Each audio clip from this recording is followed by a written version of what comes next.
Lahore high court में बानी PTI की 9 मई के 8 मुकदमात में जमानतों पर समाअत जारी है। अदालत ने तमाम गैर मुतालिका अफराद को कमरा अदालत से बाहर निकाल दिया। मजीद जानेंगे नौ न्यूज़ के नुमाइंदे राना बिलाल से। राना बिलाल, आगाह कीजिएगा।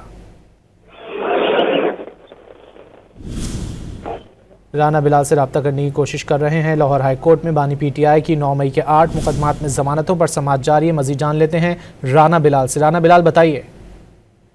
बानी पीटीआई की 9 मई के मुकदमात में जमानतों पर इस वक्त कार्रवाई जारी है। लाहौर हाईकोर्ट के जस्टिस शहबाज रिजवी और जस्टिस तारिक सलीम शेख पर मुश्तमिल 2 रुकनी बेंच बानी पीटीआई के 9 मई के 8 मुकदमात की जो है वो दरखास्त जमानतों पर जो है वो कार्रवाई इस वक्त जारी है। बैरिस्टर सलमान सफदर बानी पीटीआई के वकील अदालत में मौजूद है और वो जो है वो दलाइल दे रहे हैं, जबकि दूसरी जानिब जो प्रोसिक्यूशन की टीम है वो भी अदालत में मौजूद है। बानी पीटीआई के वकील बैरिस्टर सलमान सफदर की जानिब से दलाइल दिए जा रहे हैं कि एक ही वकूए के मुतअद्दिद मुकदमात पुलिस की जानिब से जो है वो दर्ज किए गए हैं और ये सियासी इंतकाम का निशाना बनाने के लिए मुकदमात जो है वो दर्ज किए गए हैं। ताहम जस्टिस शहबाज रिजवी की सरबराही में 2 रुकनी बेंच इस वक्त केसेस की समाअत कर रहा है और अदालत की जानिब से गैर जरूरी जो लोग हैं उन्हें भी कमरा अदालत से बाहर निकाल दिया गया है और अब इस केस की कार्रवाई जो है वो जारी है। 2 रुकनी बेंच बानी पीटीआई की 8 मुकदमात में दरखास्त जमानतों पर समाअत कर रहा है। बहुत शुक्रिया राना बिलाल इन तफसीलात के लिए।